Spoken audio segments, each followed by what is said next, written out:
My dear students, I hope you all are good. So आज हम समझेंगे the proof of basic proportionality theorem और Thales theorem.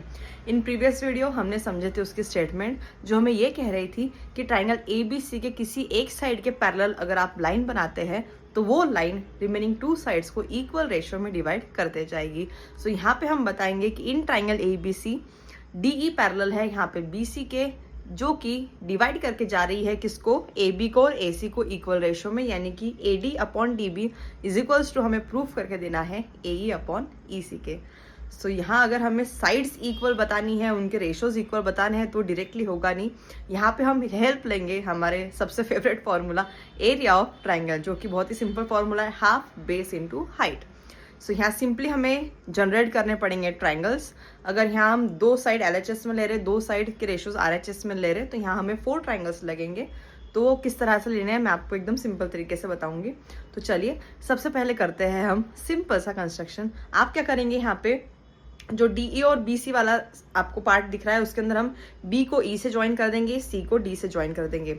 Area of triangle का formula क्या है हमारा, half base into height. Basis तो हमें ट्राइंगल्स की मिल जाएंगे इजीली, बट हाइट नहीं मिलेगी। तो हाइट यहाँ करेंगे हम construct, draw DM perpendicular to EC और EN परपेंडिकुलर टू AB। ठीक है, ये दो हमने यहाँ पे हाइट्स ले ली है।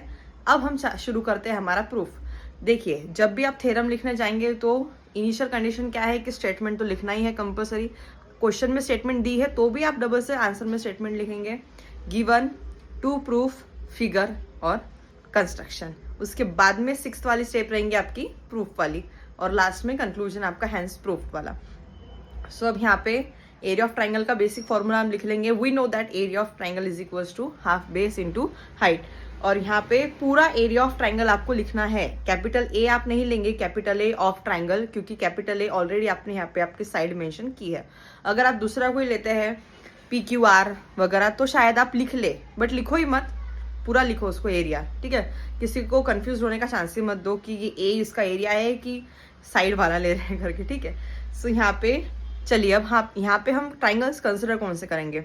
अब आप क्या करो, आपकी जो फिगर आपको दिख रही है यहाँ पे स्क्रीन में, एरिया ऑफ ट्राइंगल ABC जिसके अंदर हमने कंस्ट्रक्शन कर लिया है, उसे 2 पार्ट्स में डिवाइड कर लो, लेफ्ट साइड और राइट साइड। आपकी लेफ्ट साइड देखो और राइट साइड देखो, यानी कि लेफ्ट हैंड और राइट हैंड।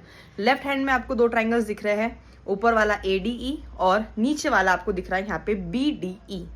ठीक है, हम क्या करेंगे, पहले इन दोनों के एरियाज निकाल के उनका रेशो निकाल लेंगे, क्योंकि आपको कैसा चाहिए एक रेशो, AD अपॉन DB। तो पहले मुझे यही 2 एरिया ऑफ रेक्टेंगल लेने पड़ेंगे। सो एक हो गया मेरा एरिया ऑफ ट्राइंगल ADE, दूसरा हो गया मेरा area of triangle BDE।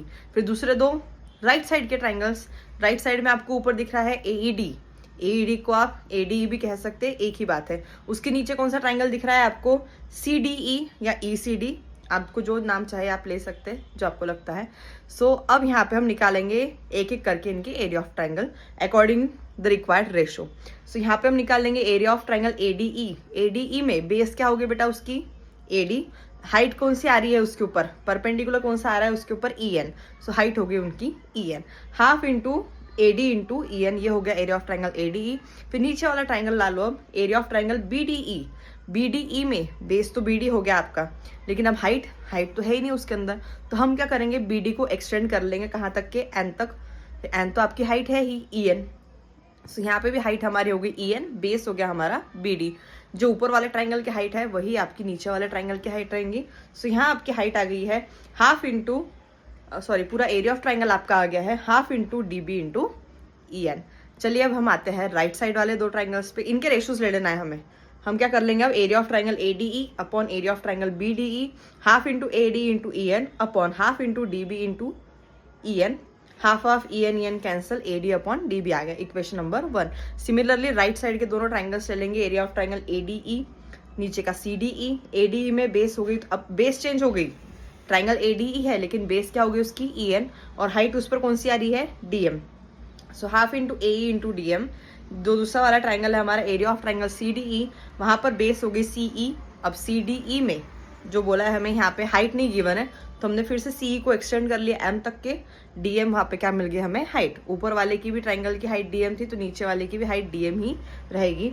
Ratio ले लिया अगेन हमने यहाँ पे, हमें आंसर मिल गया AE अपॉन EC। अब इक्वेशन नंबर 1 में हमें रेशो मिला AD अपॉन DB, दूसरे में हमें मिला AE अपॉन EC।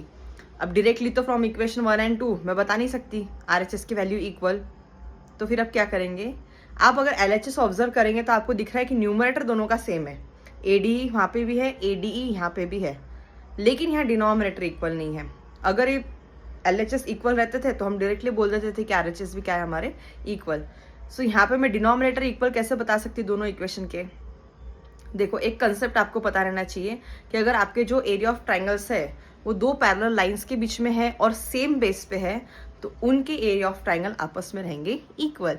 अब जरा आप ये BC और DE वो उतना ऑब्जर्व करो फिगर, क्या दिख रहा है आपको कि जो मेरे दोनों ट्राइंगल है BDE और DEC, ये दो पैरेलल लाइंस के बीच में है DE और BC, और उनका बेस भी सेम आ रहा है यहाँ पे DE, दोनों भी ट्राइंगल्स में देखो DE आपको कॉमन दिख रहा है, तो इस वजह से क्या हो जाएंगे, इन दोनों के एरियाज आपस में हो जाएंगे इक्वल।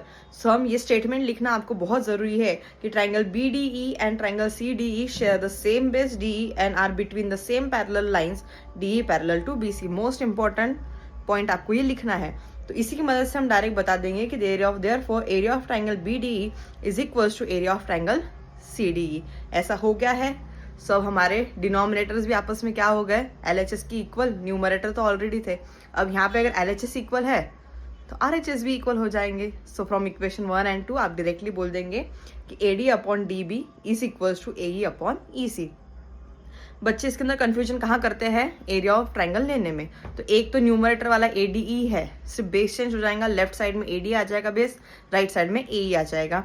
जो ऊपर वाले ट्राइंगल की हाइट है वही तुम्हें नीचे वाले ट्राइंगल की हाइट लेना है, बेसिस तो आप सिंपली ले ही सकते हैं। सो सिंपली उस और पूरे ट्राइंगल को दो पार्ट्स में डिवाइड कर दो, लेफ्ट हैंड वाला पार्ट आपका और राइट हैंड वाला पार्ट। लेफ्ट हैंड में है आपका ADE और BCD है ना, BCD, एंड इधर है हमारा फिर से ADE और CED। सो उस हिसाब से आप कर लीजिए।